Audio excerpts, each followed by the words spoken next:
Okay. Okay na. Okay, magandang hapon po sa ating lahat mga kaibigan. Andito na naman po tayo sa ating YouTube channel. At napapansin nyo, yung mga ilang buwan may ata o taon na hindi tayo nakapag-upload. Dahilan sa hindi na maiwasang pagkakataon. So ngayon, ipagpapatuloy natin ang pag-upload ng ating video para naman sa kaalaman ng ating mga magsasaka. So ngayong hapon po, katatapos ng ulan, i-filter natin ngayon itong ginawa naming disiron. Ito yung pag-aalaga ng native chicken, free-range native chicken.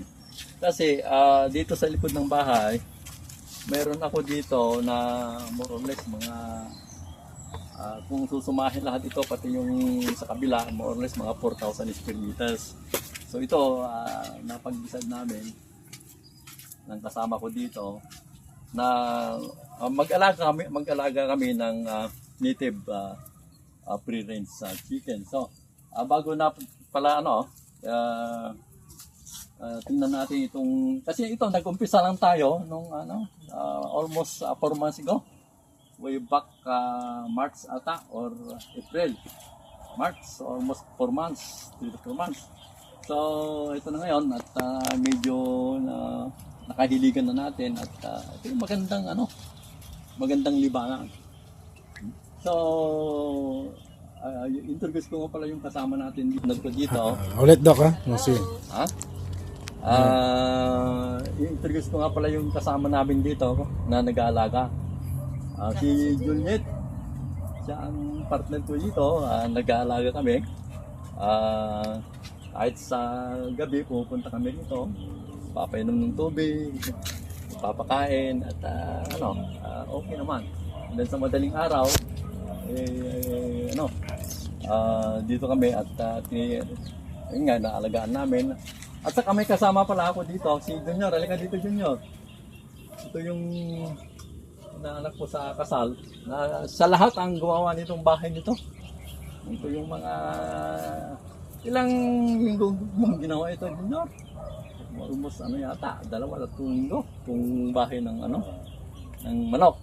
So ito, yun nga nasabi ko, ito more or less mga 4,000 square meters ito.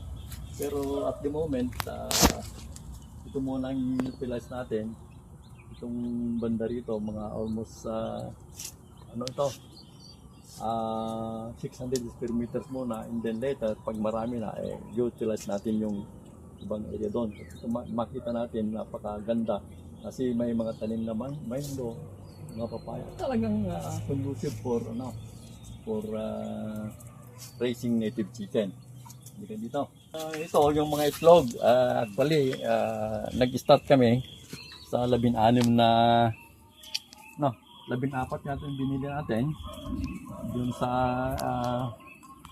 shout out nga pala kay Dr. Beltran, kasi si Lito Beltran, siya ang nag-encourage sa akin na mag-alaga nito at binigyan niya ako ng ready to lay eggs na pullets.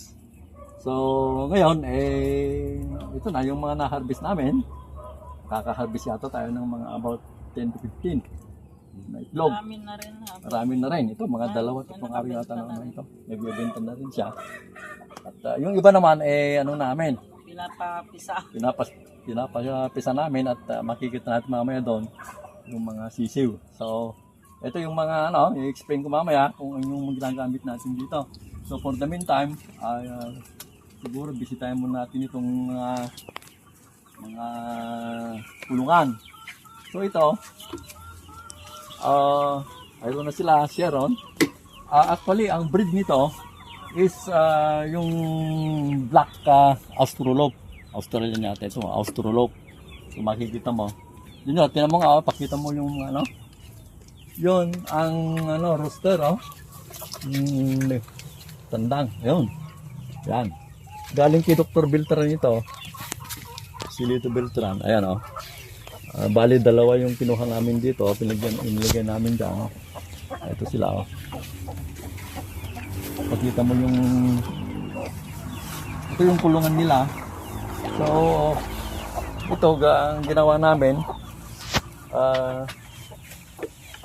instead na lupa, nilagyan na lang namin siya ng ano ito? Yun yung ipa at mix with carbonized rice hull at saka yung anong lagyan natin, tayo ng baka, no? Yung compost na tayo ng baka. So mix namin para mag-enjoy yung manok na mag-gala-gala dito. At ito mga pala yung itlog. Lika Juliet, kunin mo na ito. Ito yung itlog nila. Kaninang umaga lang ito. Ang dami na, oh. Yung isa naman nangingitlog na. Ayun. Ayun, ang dami na pala. Oh. Kunin mo na yan. Ito yung itlog niya. Huwag mo nang galawin niya at nangingitlog pa yan. Ganyan. Marami pa? Oo. Marami pang itlog siya. Ayun pa, oh.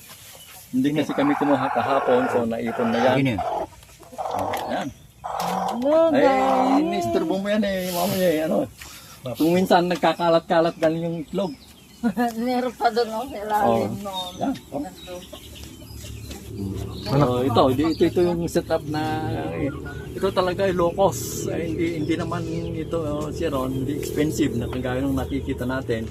Sabi ko gumawa muna tayo ng yung low cost sa material, then later on kung pag-aaralan natin kung talagang ito ay feasible at maging successful tayo, saka na natin iplanong mabuti. So for the time being, ito parang lang natin, ito libangan natin, exercise. So Mamaya na yan. yan, ito yung mga junior, ikuha mo yung mga inuwing nila. Ito yung area namin, ito tinamnan namin ng kasi ito is ito sa umaga nasisikatan talaga ng araw ito. Then sa hapon nasisikatan din ng araw. So maganda ang penetration ng sunlight. And then nagtanim tayo dito ng papaya. Ito nga mag 3 to 4 months na ito at may bunga na rin. Yan. Para pagka hindi umulan, kasi kanina umulan, pinapalabas namin yung mga manok dito at dito sila kumakain. Kung makikita nyo, malinis kasi kinakain nila yung mga damo. So mayroon din tayong mga talong dito. Mayroon tayong mga fruit bearing trees, pero maliliit pa lang. May avocado, may mango, sweet catamon. So ito po yung setup natin at saka ipakita mo yung mga mango dyan. So later on, siguro kung medyo maganda, successful ito, i-expand natin ito, makukuha natin yung origin sa labas. Diyan na natin i-culture yung mga manok. Dito tayo sa pangalawang kulungan. Ito yung pangalawang kulungan na ginawa ni Junior. Ito mga limited yung mga stock natin dito. Ang breed nito Black Astro at saka Braham din, dalawang klase ito. So makikita nyo may mga puti-puti dyan. So, kasi crossbreed na ito cross na breed na ito. So ito limitado lang, makikita nyo ito hindi nang bintana. So sa hapon na tamang-tama yung sikat ng araw para manunin sila. Matuwa yung ang manok pala gustong-gusto nila siya ron yung paan nila kakaykay sa ba?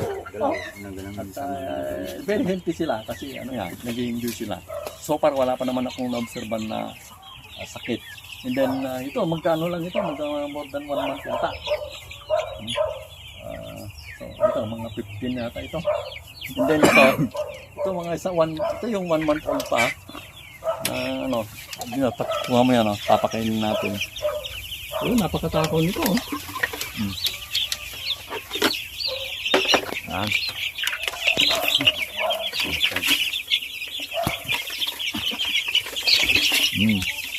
Tingnan mo.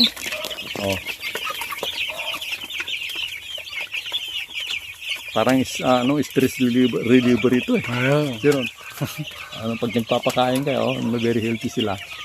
Ito yung mga 1 month old yata. Gutom na naman. Doon tayo sa kabila. Mayroon sa kabila mas marami. Makipapansin nyo, ito double tick ito. May mix din ng, ito yung black niyan. Black astrolot yan. Oh. And then ito, may nakuha ako na Rhode Island sa Red Aka. Yun.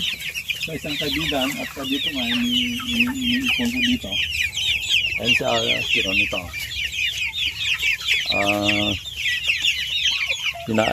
Pinapakondisyon ko muna. Rhode Island sa Red Aka, sabi ng kaibigan ko. At saka yun to. Rhode Island sa white naman. Ito, malaki oh. Malaki yan. Mga 5 months siguro, 6 months. Oh, napaka-active na. Sarili niya yung kulungan niya. So, yan. So, ito, gutom na naman. Napakalakas nilang kumain. Parang, Natutuwa din na.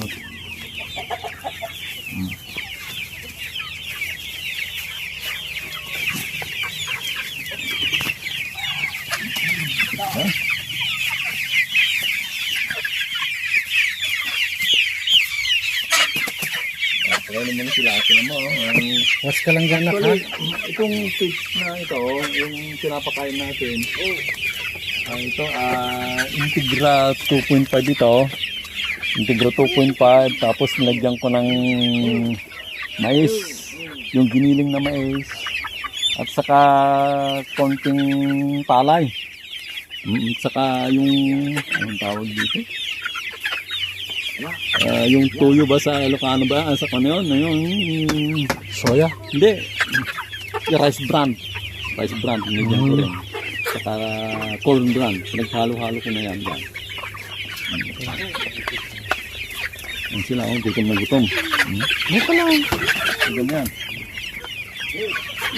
Ang breed dito halos crossbreed na sila. Dominant pa rin yung black astrolot. Saka ito, hindi ko alam kung anong mga breed na yan. Yung may brown, may puti. Mayroon kayong Rhode Island dito daw. Ha? Rhode Island. Ayan, galing yan sa isang kaibigan. Yung sabi niya, ang parents daw niyang mga yan, yung sa loob, pakita mo. Rhode Island daw, sabi niya. Kasi Halata, breed na kasi siya. halata sa katawan eh. Halata sa katawan. Oo. Hindi ko kabisado ang iba niya. Kaya mga kung may plug na si Round to. Kung may plug na sila. Yeah. Pakita mo yung mga plug nila dyan.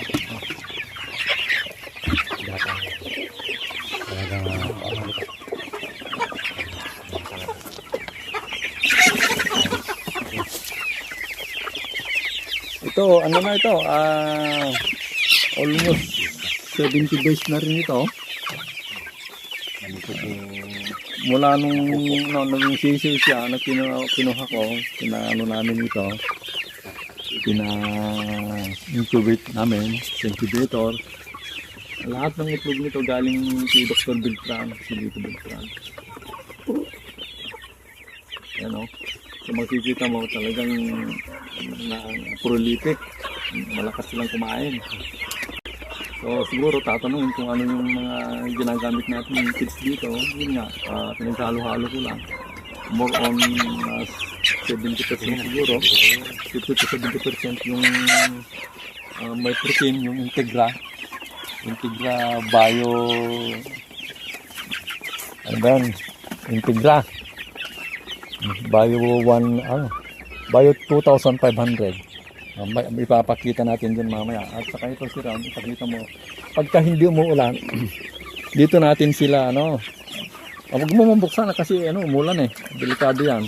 Pag binuksan mo yan, pagka hindi kasi umulan, dito ko muna pinapalabas yan. Saka dito. So ito, mga 100 plus lang ito. Itong area na ko, ito yung ginagamit ko muna na bakuran.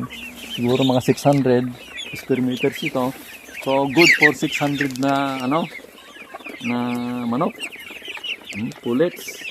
So, ang requirements pala, Siron, yung for every 1 square meter, isang manok ang dapat dun sa free range.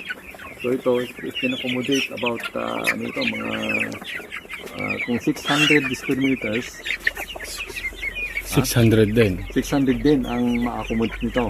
Mm. In fact na mayroon tayong mga standby dyan sa harap, sa gilid. Diba, ito mga more or less ito mga 3,000 square meters yan. Doon naman sa kabila is almost 1,000 square meters. Area na pwede natin gamitin later. Mm. Kung maging successful ito. So hopefully ito nga ay pinaano ko ito. Ang sa ganun makita natin ang resulta. So far maganda naman. Siguro 3 months pwede na natin ito. Actually ang purpose ko dito for meat type. Kasi nakita ko, alam mo sa palengke, one time nagpunta ako, gusto kong kumain ng native na manok. Sa barangay naman minsan kung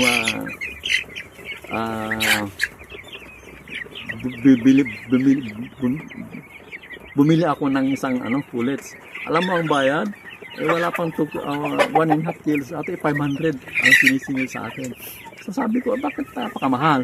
So doon nga, na-encourage ako na siguro, mas maganda na para magkaroon tayo ng stock na pagkukunan ng karne, mag-alaga na lang muna tayo. So I started na yun nga, yung nakuha natin kay Dr. Beck na yung 14 at saka dito, yung nakuha natin yung sa kaibigan kong si Bert Besa.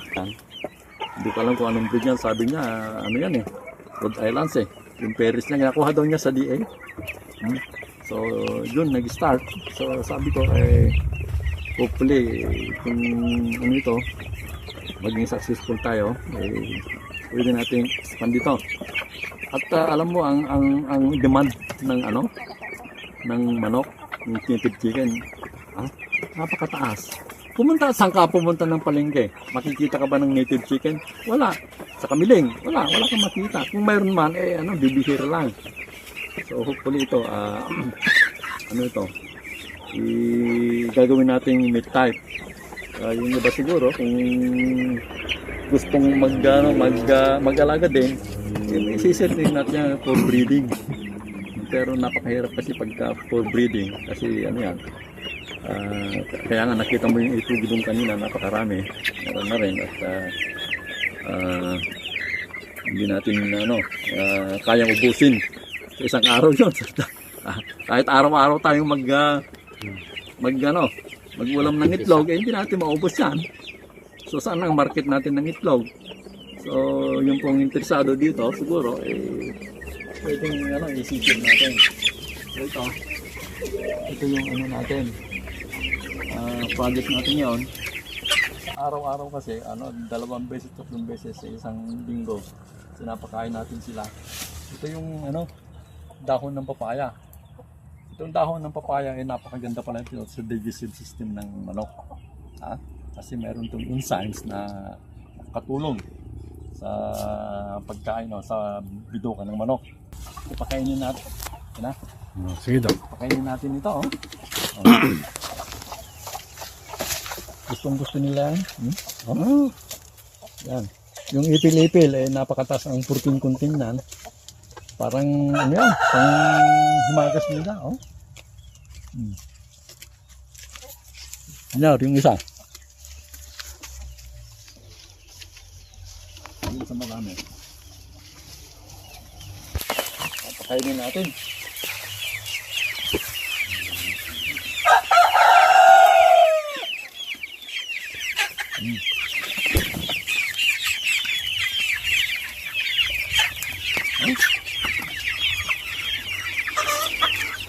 Gusto niya, bahal na kayo dyan. Uubusin nila yan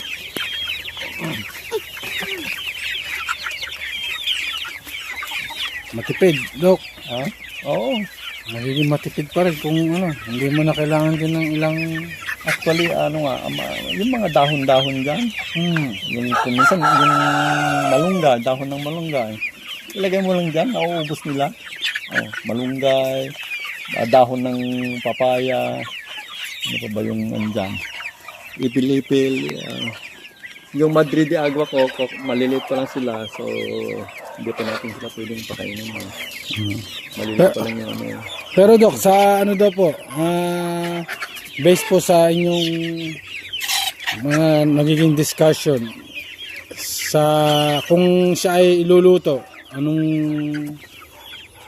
masasabi nila? Ito naman, proven na yun yung pagkain na yan, yung mas, ano ito, mas tender itong, mas masarap itong, yung native chicken. Lalo na, tayo mga Ilocano, mahilig tayo sa tinola. Mas nutritious daw ito. At natikman din natin, nutritious. At saka ibang lasa talaga. Mas masarap. Mas delicious.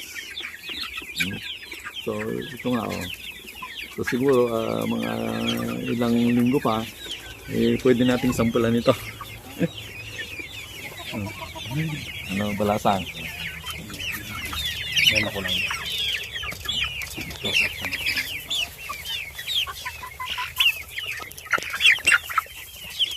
Bali tatlong breed ito. Mayroong puti, mayroong brown. Mayroong black lang. Black. So, mayroon ding mayroong red din semi-red. Parang halo-halo na rin ito. Malalaki. Hindi pare-parehas. Mayroon laking parang itlog ng ito. Rhode Island ito laki Siguro nakuha ko doon sa kabilang Malaki. Hindi pare-pareho ang size nila. Mayroong maliit, mayroong medium, may large. Ito ang fertility nito, pag nagpapapisa ako ng isang tray, nakakuha ako ng pinakamataas na 24-25. Kuminsan maabot pa ng 27 yung fertile Kanina nga sinabi sa akin nung dyan, yung may-ari ng incubator, yung pinapisa kong 20 at 30, isa lang daw ang hindi fertile. So maganda ang yun to. Maganda. Sabi niya, ano bang pinapakain mo? Sabi niya sa akin. Sabi ko, balanced diet. So ito. At ito, sa isang linggo, nagbibigay din ako ng ito. Nagbibigay din ako ng yung molasses. Nihahalo ko sa inumin nila. At the same time, doon sa feeds. Once a week lang nila ito lang kasi alam mo naman tayo, mahilig tayo sa graduate din tayo sa YouTube University. Mahilig tayo andun. Pero ako naman hindi naman ako sulit lahat nung sinasabi doon. So, ako nagtatry lang ako si Ron. Ito once a week nilalagyan ko ng molasses. At saka ito gumagamit din ako ng ng herbal. Minimix ko ito, pinipirmin ko ito sa magdamag. So the following day, once a week lang, nilalagyan ko ng bawang. Dinidikdik ko rin yan para kanila maging immune sila sa sakit. Diba? Kaya sa tao maganda ito sa tao yung bawang diba?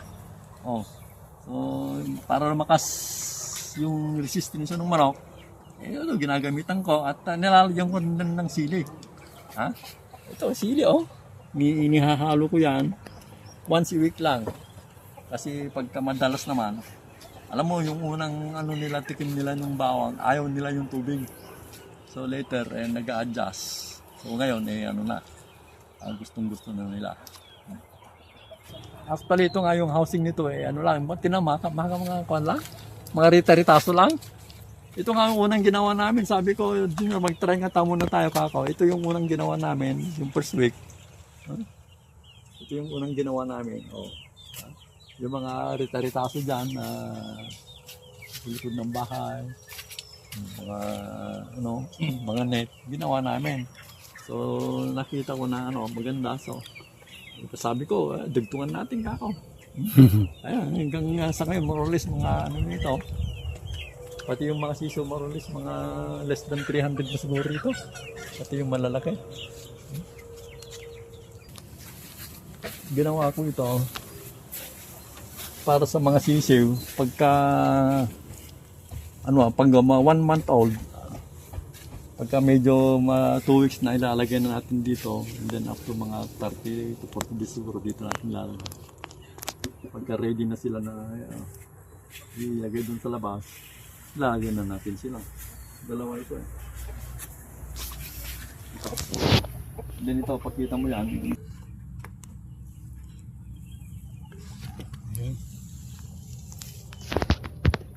So ito, parang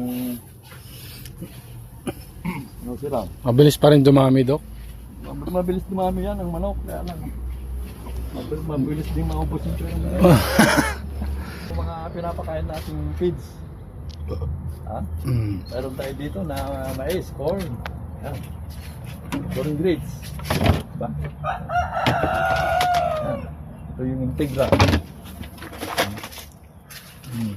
Hindi po tayo nag-ano, no, Dok? Ha?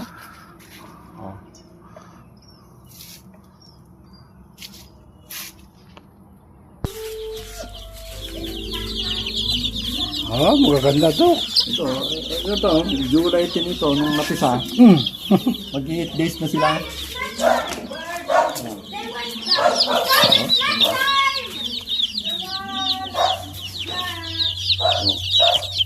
Napaka-healthy nila, oh. Pakain, ito, lalakas na nila, oh. Magtutulog days na rin ito. Iba't ibang stages ng kanila. Ipupisa nila. Matipid talaga yung mga idea ni Doc. Ang yan, Box lang po. Ang beddings niyan is ipa, tapos mix with carbonized rice hull. At saka, wala na, yun na lang ang nilagay natin dyan. Alam niyo, Doc, may share namin yung aming pina-incubate din. Oh? Nagpa-incubate kami, nilagay namin din sa parang balde muna at kasi wala pang inano ng pusa, patay lahat. Ako, ito, usawa naman yun kasi mabait naman yung aso ko. Ito yung Ngayon pa, 5 days pa lang ito. masisigla pa rin. Happy sila eh. Wala pa namang mortality ito. Ito, meron ng dalawa natin nung Sa kabila. ito. Kasi nung dumating ako, merong weak. Meron talaga yung mahina na ano.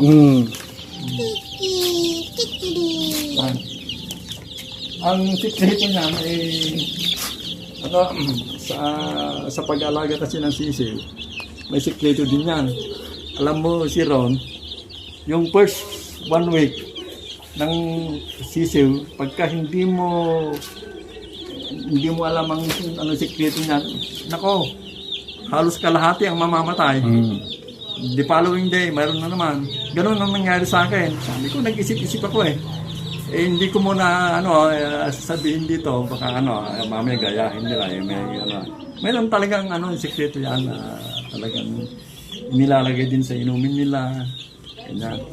So, nung alam mo nagbabasa tayo sa YouTube University, graduate din tayo dyan. Na sinubukan ko, okay naman, halos 100% ang survival. Ito, may namatay na dalawa dito. Ito, wala pa. Ito, wala pa naman. Ito, wala pa naman. Ito. So, ito, lang natin ito. Doon natin nilalagay lahat sa pasture area later. Ha? So, ang pag-aalaga ng manok sa akin, alam mo si Ron, parang parang stress reliever lang. Ha? Secondary na lang yung income.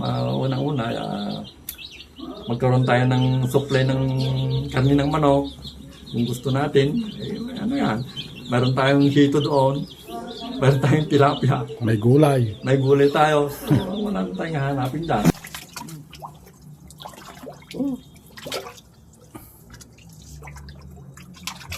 Mhm. 7 months yan, oh. Oh, Malaki. laki yan, oh. Dito ako kumukuha ng similya, yung itlog. So yun lang muna ang may sister natin sa ating mga viewers. At, marami kasi tatanong bakit hindi na tayo nag-upload. So hopefully ito na siguro next time. Ito yung first part pa lang natin. So later kung medyo maganda-ganda ito, after a month, may i-focus natin. At may advertise natin. At sa kanyang gustong mag-avail din ng mga sister, mag-message lang. Mag-private message. May sister natin yung mga itlog sa mga sister. Yun lang. Thank you for viewing again my YouTube.